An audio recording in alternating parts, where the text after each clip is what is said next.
দেশ থেকে কাগজে লেবু পাঠাইছে দেন এলে আবার বলে ক্রমে আনার পরে ফ্রিজে ঢোকাইছে মালের সাথে।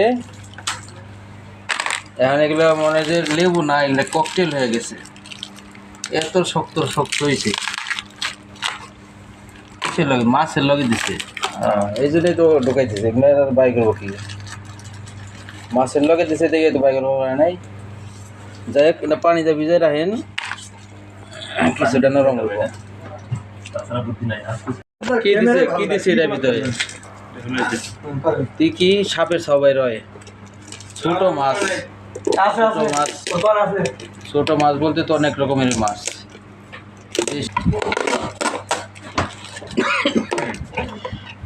ও মাছের তো বংশ দেওয়া যায় না, পুরো মাছই তার কি আছে, পুরো মাছ ওই মাছ শিং মাছ, ছোট ছোট শিং